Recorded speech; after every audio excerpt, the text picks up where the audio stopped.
Good evening, everybody, and welcome to Evening Devotions. As usual, I want to remind you about our new app. All you need to do is go to the App Store on your smartphone and type in Incarnation Lutheran Church, and you'll see our little symbol come up. Download that into your phone, and you'll have access to everything we pretty much do online. And then, of course, if you go to our website, godamong.us, and there's all kinds of stuff to see there, but there's online activities. Just click on there, and you'll see pretty much everything we do, from worship to even check-ins on Tuesday. Come on, check in with me on Tuesday at 2 o'clock. It's a lot of fun. For sure, I want to see you at worship. And then after that, there's great fellowship hosted by the Dates. It's like a coffee hour, but you got to have your own coffee, but you could do it in your pajamas. It's a lot of fun. So for tonight's devotional, I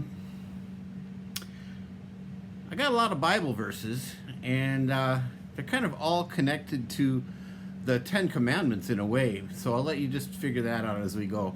But I'm going to begin with 1 Peter chapter 3, verse 8 from the NIV. Finally, all of you, be like-minded, be sympathetic, love one another, be compassionate, and humble. Now, I live in a little townhouse in Escondido. It's a very nice little complex. Each unit, I think, has a fireplace, which is great in the winter. And I have a little tiny courtyard between the house part and my garage. And then we also have this beautiful and very inviting pool that I look right out onto every day, but we can't go in because of the COVID. And,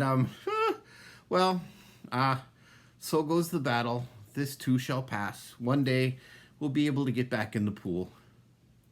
But from the bottom of my heart, I am thankful that I have a roof over my head and good neighbors. Brewski wants me to purchase a house with a yard, but he's going to have to wait because he has two brothers. We have two boys in college. But living in a townhouse has its good points and its bad points. You tend to hear the activities of neighbors fairly clearly. One barking dog bothers everyone. And yes, if there is an energetic argument going on, the issues of the argument spread quickly on the Coconut Telegraph, which is our little complex here. In short, we don't have the privacy a standalone homeowner would have. But there's some good points. No lawn work. I like that a lot. And it's impossible to not know your neighbor's name and a little something about them. We all put our trash out about at the same time every single week. We meet at the post boxes. We all have to go to the same place. Every month we receive a newsletter always reminding us to pick up our dog's poop. Everyone walks their dogs at about 5:30, and that's kind of fun sometimes. The little grass that we have belongs really to all of us, so we all have to work together to keep it clean and treat all the property with respect. In our townhouse complex, and one right where I am anyways, all of our garages, they kind of face each other. And whether we have cars or not, or if we're doing something in our garage, it's pretty easy to see each other. And when you see somebody, you kind of feel like you're obligated to, I gotta go say hello, how's your day? And that's not such a bad thing. But little by little, we get to know each other. But I have to admit, it does take effort still. But once we introduce ourselves and hopefully some information is exchanged and stories are soon told, a relationship is born, and I'm really thankful for that. We live so close to each other, it's easy to start looking after one another. I kind of watch out for, my neighbor who's a teacher, and sometimes she asks me to look out for boxes, Amazon stuff, and take them in and keep them safe. I have the neighbor across is a wonderful woman. She's from France, and for some reason, half of her Amazon boxes come to my house.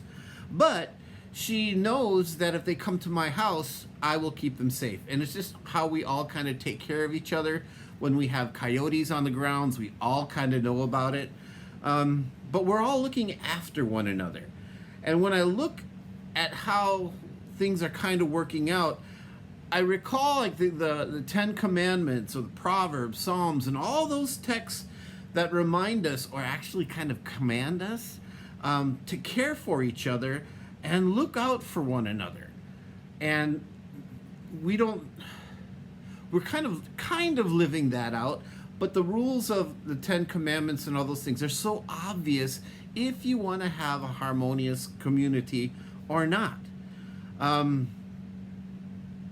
I have another one of my neighbors. He's an elderly veteran, and he's been married 51 years, and he's got a little dog. I have a little dog. And we'd start talking, and just a couple of months ago, his wife passed away from COPD, and it was pretty rough. But he knew I was a pastor, and for some reason, he allowed me then to listen to him and to comfort and care for him in the best way I could. I don't know if he's ever stepped foot in a church, but at least we had that relationship. And if a person is rude and demanding, the word spreads quickly and that person is labeled as rude and demanding. It's easy for a person to get labeled, but very difficult to lose that label, especially a bad one. It's not fair. It's nothing to do with fairness. But this is just the way people act with each other. And I've noticed that all around the world. We will be judged and remembered according to the words and actions we say and do, even in this little community here. The Ten Commandments and Luther's explanation of their meaning, this is the best guide for living a harmonious life. And if there's anything you want to read or teach your kids, it's that. And it just makes much more sense. So if you want a community to flourish, yeah, just start throwing out small catechisms and see if people read them. But heed the words, please. Heed the words, because they could, I think our world really needs them right now. But I want to share with you a few Bible texts that might help us to become even better neighbors or even better human beings. I'm going to read out the text, but I'm just going to give you kind of the gist of what it's about. Matthew chapter 22, verse 37 through 40 tells us that a good neighbor does not elevate himself or herself over another. Romans chapter 13, verses 8 through 10 reminds us that a good neighbor does no harm. Ephesians chapter 4, verses 25 and 28 tells us that a good neighbor is trustworthy and inclusive. 1 Corinthians chapter 10, verse 24 reminds us that a good neighbor cares for others. And according to Proverbs chapter 14, verse 21, a good neighbor is generous. 1 John chapter 4, verses 20 to 21 tells us that a good neighbor harbors no hatred in their heart. That's a pretty tall calling, because this one really demands humility, honesty, confession, and forgiveness.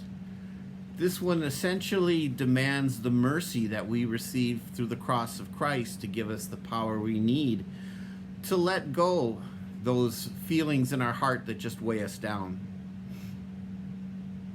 According to Matthew chapter 7, verse 12, a good neighbor treats others how they want to be treated.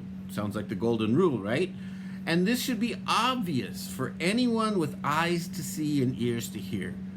But when we look around, it's pretty clear that we all fail on this from time to time.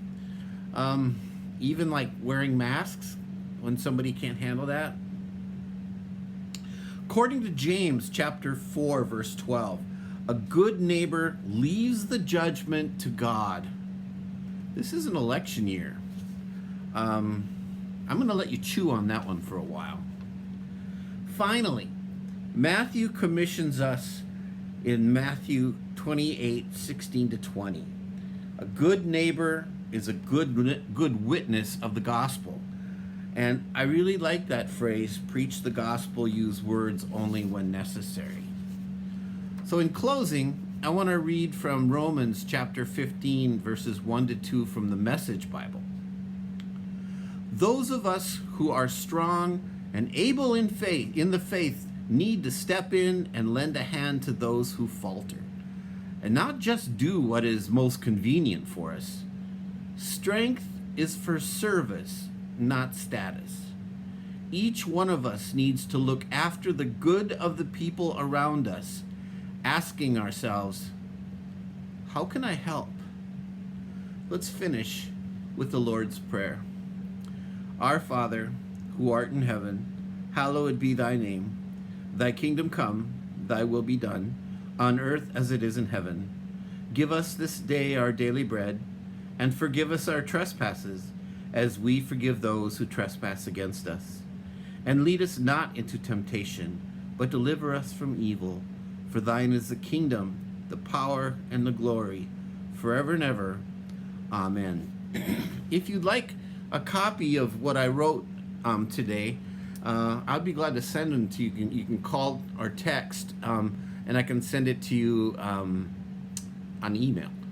So I thought it was pretty useful, but there you go. I see most of all those messages coming right out of the 10 Commandments and the 2 greatest commandments, and following those honestly, sharing in confession and absolution, and then living in that freedom, that really marks the wonderful, wonderful style of Christian life. May God bless you tonight and rest easy.